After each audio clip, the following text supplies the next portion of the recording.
Hey everybody, Mr. Regan here. And up to now, we've been practicing with our Canex population, looking to see if we could help figure out what species look like as they evolve within an imaginary evolutionary tree, along with understanding how species are related through those connections that we see in the tree and their shared structures.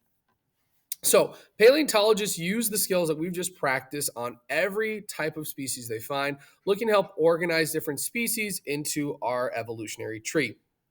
So we're going to take this a step further, and we're going to look at connecting species using our imaginary dinosaur fossils to continue looking at that relatedness, along with this idea of diagnostic shared structures.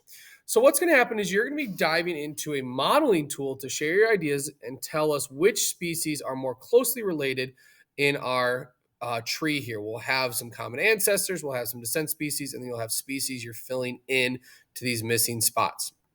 As you go through, you'll be given these three species and you'll be deciding where they fall on the family tree, or I'm sorry, on the evolutionary tree, deciding where they go. And then underneath each of them, you'll be deciding whether or not they're a descent species or a common ancestor.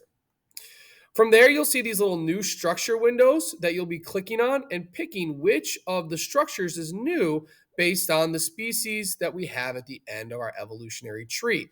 So, if you think, for example, the skull is the new feature as we look down our evolutionary tree, you'll click on the blue skull to identify that, or vice versa for any of those. You'll click on the blue structure to say that's the new one.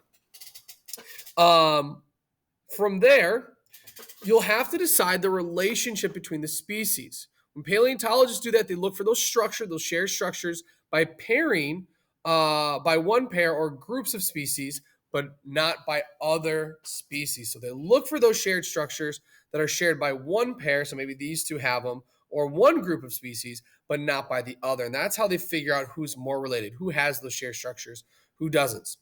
They are sometimes called the diagnostic shared structures because they help scientists decide or diagnose which species is related to who. So that's your job, to diagnose the structures and decide who's more related to who and complete the evolutionary tree. When you get there, you're going to obviously click on the link. You'll be screenshotting the tree that you make and then tell me how did you decide what species go where. So ask yourself, do you feel like you understand how to use the features in the evolutionary modeling tool? And do you understand how to analyze those shared structures to diagnose and complete the model itself? The answer is yes. Put your X in the green. If it's anywhere else, reach out and good luck.